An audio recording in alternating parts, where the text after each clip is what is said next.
Ny resaka ny amin'ny fifehezan-tena ho an'ny zanak'Andriamanitra isika. Androany tsika dia iresaka manokana ny amin'ny hoe vokatry ny fanahy dia tokony nianana n'izany fifehezan-tena zany isika. Zao ny voalaza ny Galatiana, efa haitsika loatra ny toko 5. Galatiana toko 5 dia ny 2:20. Fa ny vokatry ny fanahy kosa dia fitiavana, fifaliana, fiadanana, faharo-po, famoram-panahy, fanaovan-tsoa, fahamarinana, fahalemem-panahy, fahononam-po.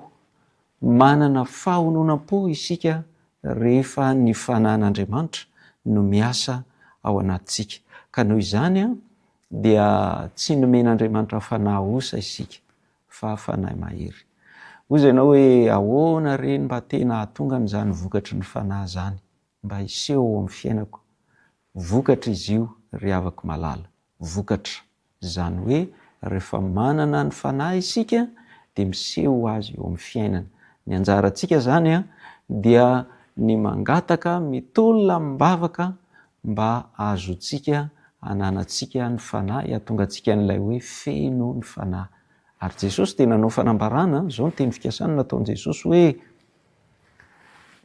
ianareo na dia ratsy aza mahalala hanome zava-tsoa ho an'ny zanakareo, tsy maika ve ny rainareo izay any an-danitra no hanome ny fanahy masina ho an'izay mangataka aminy. Raha tena hangataka ny fanahy isika dia aoka ino fa omen'Andriamanitra antsika izany. Mangatà dia omena ianareo fa izay rehetra mangataka no mahazo. Ry havako malala, tombotsoa antsika ny hananantsika fifehezan-tena. Tombotsoa lehibe ho antsika ny hananantsika ny fahononam-po. Ny tsy fananantsika fifehezan-tena dia miteraka vokany ratsy. Angamba mety misy sandany tsy maintsy alohanao mba hahatonga anao hijoro amin'ny fananana fifehezan-tena.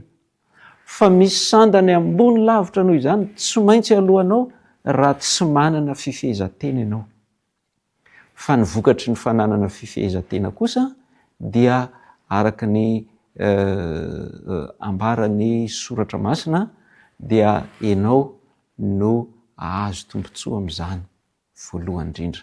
Zao no vakiantsika ao amin'ny Filipianina toko 2, 2:12 sy 13. Filipianina toko 2, 2:12 sy 13. Vakiantsika amin'ny anaran'i Jesosy hoe koa amin'izany ry malalako, tahaka ny nanekenareo mandrakariva, tsy fony teo aminareo ihany aho fa ankehitriny dia bebe kokoa aza raha tsy teo aho, miasa mitahotra sy niovotra hahatanteraka ny famonjenanareo, fa Andriamanitra no miasa ao anatinareo, na ny fikasana na ny fanaovana hahatanteraka ny sitrapony. Miasa mitahotra sy niovotra, ataovy ny ezaka rehetra ilaina mba hahatonga antsika ho zanak'Andriamanitra mahafehy-teny, ho mpandresy, fa Andriamanitra hiasa.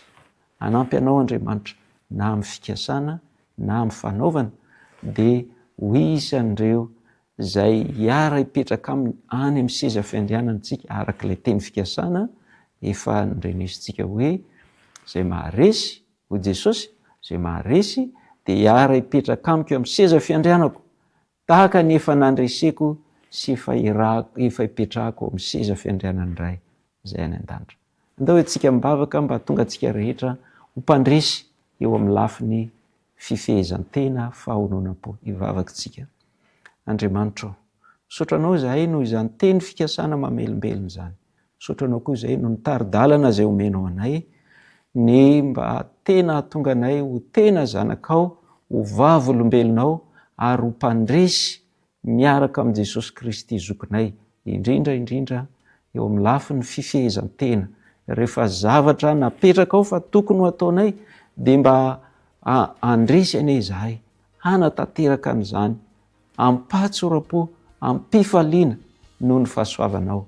Ary rehefa zavatra nambarany soratra masina kosa fa tsy tsara na efa nampafantarinao anay tamin'ny fomba maro samihafa fa tsy tokony hatao, dia tsy hanao an'izany anay izahay noho ny fahasoavan'i Jesosy Kristy tomponay.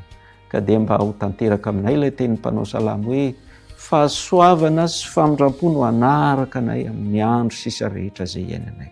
Tonononay amin'ny anaran'i Jesosy ny vavaka. Amen.